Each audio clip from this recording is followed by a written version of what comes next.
I think that hadn't even started speaking and you're yawning. Andrea Montoya Velázquez, ADN 40, México. Cut. We'll make money where we can. Sponsored by Monster. ¿Qué estás viendo? El podcast de cine de ADN 40. Con Andy Montoya. ¿Y tú qué estás viendo? Escuchas ADN 40 Radio. ADN 40 Radio. Siempre conmigo. Many of us grew to the animated version of How to Train Your Dragon, and how we are rediscovering this in different stages of our lives. It's really like heartwarming, I didn't empathize maybe that much with this character, now I do. So how was your perspective rediscovering this world and the themes that come alongside this new version? Well, in the beginning, when Universal Studios approached me about this idea of doing a live-action version, I was a little bit surprised, and also my first response was that I didn't want to see somebody else's version. I'm too protective of the story and the characters and the heart, and so I said, if you're going to do it, I want to be in charge of it, and that allowed me to kind of really look at the story and how it has aged for me as well, having completed the trilogy, the things we learned about the characters on the way, and some of the ambition and some of the missed opportunities as well, where we could give a little bit more texture and depth to characters, and we could go a little further with the immersive quality of the action, or give a bit more mythology to this tribe and why they're on this island. These were all ideas that came to me as I was rethinking through the lens, thinking about filming it in live action and doing a more grounded version that relies less on stylization and caricature and makes it feel like these creatures could have roamed our Earth. I would like to tell you that while growing up, when I watched the movie, when I was a kid, for me it was hard to empathize with Stoic because I was a kid. And as growing up, I now see that he's scared that. And I don't know if your perspective from your character has changed since 2010 with the first movie, and now. I think in the animated, it was harder to empathize with Stoic because it was a little more generalized, so he was and sometimes kind of the villain, and I think it was harder to climb into perhaps what were his challenges. I think in this movie, yes, one, maybe I'm older, you've grown up a bit, we're wiser, we understand the challenges coming from the other side, but I also think in the movie we had a chance to examine them more, I had a chance to play them more. What were the challenges for this man grappling to hold on, trying his best. It's a noble cause. He does love his son. He cares about his son. He loves his people. He's trying to protect them. Just making the wrong choices, but even those choices are understandable because he's come from generations of people telling him the same thing, which I think in our world today is often, we act like our parents taught us. I will start with you, Mason. What I love about Hiccup is I found him like radical tenderness kind of hero, that instead of fierce uses tenderness and kindness. How much of you put into this character, and what did you discover about yourself? I mean, so much, and I've talked about it before, but I think more strength is having, the strength to be tender, and to me that's very powerful. And Hiccup is he's such I relate to Hiccup so much, especially as a kid. All Hiccup wants to do is fit in and be like everybody else, and he's just different, and that's why he's cast out. But once he accepts he's different, and the different is okay, is when he finds himself and everybody accepts him for that. And I feel like I took a lot of that and put a lot of that into myself and the character. So. And Nico, Astrid is like this fierce young woman that, as a young woman, I would love to be, And she's convinced that the way is fierce and being, brave. And how does this impact you as a young actress by playing Astrid? I think that hadn't even started speaking and you're yawning. You didn't even give me a chance. He's been doing this all day. He didn't even give me a chance. You just did it. Didn't even get... Yeah, sorry. As a young woman, to be able to step into the shoes of that character, so to speak, is really it makes you feel really strong, because, you know, that's not something that I, prior to this job, would have looked at myself as being at all, as like an action hero. Isn't, you know, anything that felt remotely within my reach. And so I think to be able to have gotten to be that for 6 months is, you know, it fills me with confidence and pride, and the fact that, you know, any kids would look at me and see me that way is so, so cool. And the fact that I can look at it and see myself that way is really amazing. And I think that it is just, you know, it's just really uplifting in a way that I feel really, really grateful for, and gave me a kind of newfound confidence that I don't think I would have really got to at this point in my life without having done this job. I want to speak about Grover, because for me it's like the proof of resilience during the movie. You know, Yes. his story has like a dark background, but he deals with it with humor. Yes. So I want to know if you somehow resemble in that character. 100%. Absolutely. Yeah, I mean, I think personally, I think I've gone through a lot and used humour as a way to come out the other side, you know? But I think the older I've got, the more I realise that, yes, you can use humour to get over trauma or grief or, you know, whatever, but that often comes at a cost, you know? I think if you're using humour and comedy as a way to hide from things, that's a different matter, you know? I think that's when you have to start questioning whether or not that humour is useful to you. I really appreciate your time, and I really enjoy your characters in the movie. They're like the comic relief, but I think that putting down to a comic relief your characters is like not fair. So is there any characteristic that you as an actor took to your characters? I think, yeah, comic relief is definitely does not do it justice. Yes. I think every single person here played the character so well, and yeah, just I don't know. I personally haven't seen like the full end film. I've only seen rough cuts before ADR, so I'm very excited for the premiere. But I think even before then, without the CGI, without, you know, the color grading, I was watching the film, and every single person, every single actor, every single character just plays their part so perfectly. And I think, yeah, I think every scene with the recruits, yeah, it just speaks volume. Like, I think. Yeah, I'm kind of lost. So. No, but that was. But I don't know. It was so exactly Sorry, that. Yeah. It was. I think it was when it was, especially the scenes with the recruits. I think you saw all the actors kind of brought to their roles, and how it works as an ensemble made it so like lively and so fun to play around with. And I think that was always, I think, our favourite things, which was luckily a lot when we got to all be on set together. It was that thing of lining up together for the first time and seeing that we all had to be there in the arena with the recruits for it to work.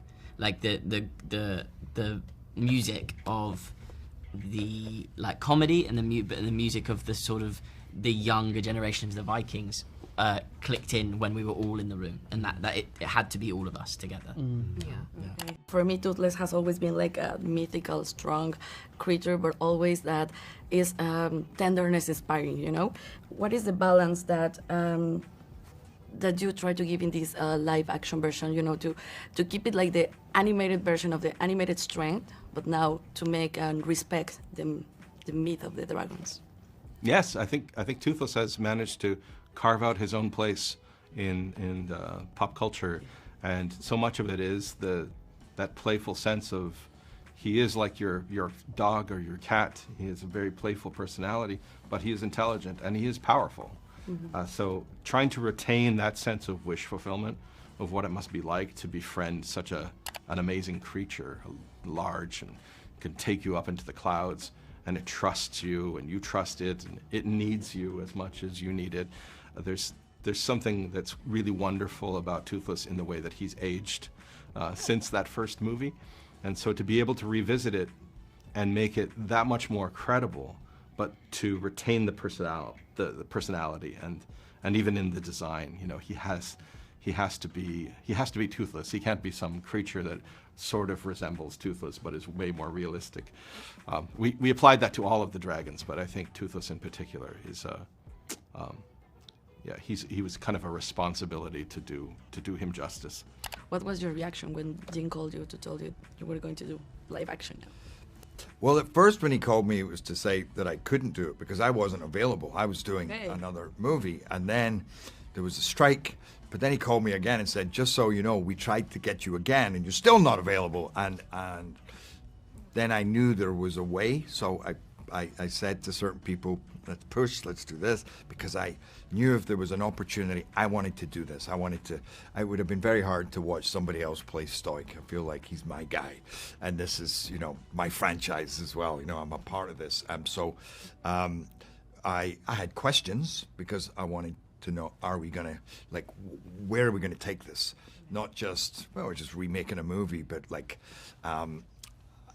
are we going to make it something really special and to be remembered, and that people will go, wow, I as a separate entity would bring in new fans, that it would be nostalgic for the older fans, but at the same time, they would see something in a whole new way, a new medium, a deeper emotion, like a bigger thrill. And I think that we did that. Well, thank God they filmed it and released it onto the internet. The videos of me and Mason getting the part. So I don't know why you don't like yours. Yours is great. It's just embarrassing. Mason cried in his video. Yeah, I was about to say yours is embarrassing. Mine's terrible. Yours is the cutest thing. Yeah, no, that was one of the most special moments of my life. God, I wish I could go back and just relive that moment because I've never been happier. And I'm so thankful for Dean for giving me this opportunity to step into Hiccup's shoes and be a part of this world and, bring Hiccup to life to a whole new, audience and a whole medium. And, I'm so thankful. Yeah. And why are you ashamed of yours?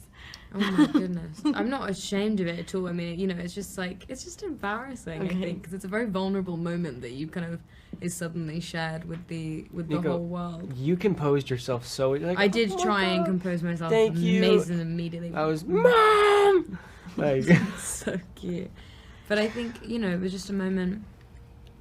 It didn't really dawn on me in the moment, but I do think it's one of those things, if it's that's kind of regardless of how the movie does or what the movie does, it feels like a kind of life-changing moment in a way, just because it's such a big deal to me, and this whole franchise is such a big deal to so many people, and so to be given the... Nope. To be given the chance to get to take it on is just, incredible. But, yeah, it was... I just remember being kind of awe-stricken by the entire thing, and then I got off the phone, went downstairs and burst into tears. Yeah, I mean... Being a fan of the original films and Dean, I was like, this is like saying to my wife, this is amazing. And then you go and have a meeting with Dean and you talk about things, and he shows you these amazing pictures and sets that are being built, and here are the dragons, and it's really difficult to not say yes immediately. It's. So I'm very flattered that anyone would know who I was to give me a job in the first place. And I think if he had said, look, this is what Craig did, and this is Gobber, and this is what we've established Gobber is, do that. I would have been like, okay, cool. Yeah, I'm happy with that. But he didn't do that at all. He was like very secure in, what do you want to do? How do you want Gobber to be? What?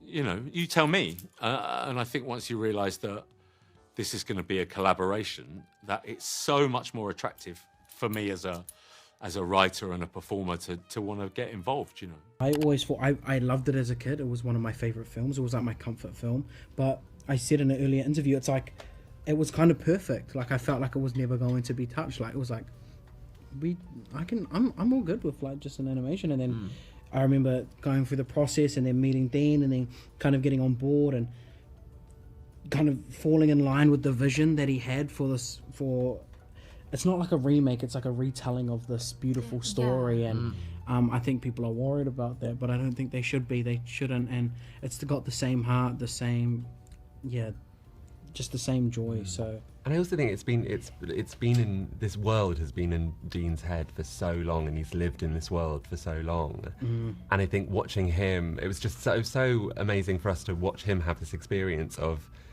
he's imagined it more than anyone has, and him getting a chance to tell the story again and go back and expand it and make it more real with the help of so many different people. it's amazing. So I think Julian's right. It's fans that are making it, and it's fans that are excited for it, and so it doesn't feel that there's a separation between the anticipation from who's here and who's making it and who's going to be the first in line to see it. I think we're all together on that. Yeah, absolutely. And it's kind of like whenever you get something like this kind of franchise where it has such a protective kind of fan base, and it is almost like sacrilege to think like people are going to touch this and mess with it and ruin it. And you know, it's even people like myself that is a huge fan of the animated series. Part of me is like, should I be doing this? Like, is this going to like ruin a character that people love so much? And I think it is just a case of like, you know, you're not losing anything that was in the animated film. You're still getting the emotion, you're still getting that beautiful storyline, you're still getting the things that brought you that joy when you first watched the film, but you're just getting more of it. And more is never a bad thing. And you're getting someone else's kind of joy that they're putting into the film, and I think that's really special, and it's very rare that you get to be part of a film that you've loved for years. So I'm happy to be here. Yeah. when adapting these animated versions to live action, many of the fans look like exact replica of the characters. So what was the criteria you used to choose the cast? I mean, to give it something the fans will like to see, but something fresh. Yep. I mean, it's always going to divide people when you start casting characters that are so well known in their animated form. I just didn't want to look for live action actors that merely resembled their characters. I wanted them to bring forward the spirit of the character.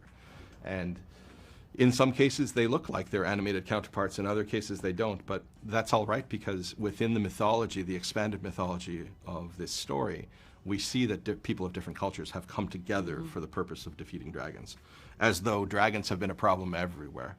And so as the Vikings sailed out and mixed with different cultures, they brought back the best dragon fighting warriors. So it allows for different cultural influences, different faces, different weaponry and costuming and art. And that opened it up for casting. And really it was a kind of a process that took care of itself, because we were presented with many, many different options for each character. And as we put them together in the room and we ran scenes together and they did the dialogue, it just became very, very clear who had the right chemistry. So Nico Parker and Mason Thames, they just eventually came to the top of the pile because they were so great at embodying who Hiccup and Astrid really are. Like, at some point you have to say, we're making the movie we're going to make. If you just make a movie to keep everybody happy, I remember I made a movie, the Dragon movie I made before, there was a review that said there were too many dragons in it. And then there was another review that said there weren't enough dragons. Where were all the dragons, right? So everybody's going to have a different taste. But I think if we were going to do it, we wanted to make the spirit of the old movie, but still make it something that felt completely fresh. And I think it does. I think when you're in this movie, you're not thinking about the animated movie. You're experiencing this as it is. It's such a powerful, enjoyable, emotional experience. And I think the artistry, like some of the stuff you're looking at on screen, you've never seen that before. That if anybody is watching that, thinking of a critique or an animated movie, they need their head examined, they need to learn to watch movies, just to sit and go, what am I watching? I've now met so many people who have seen this movie, who had those thoughts, and everybody comes out going, oh my God, all right, you guys killed it. Okay, well, thank you so much for your time. Thank you so much for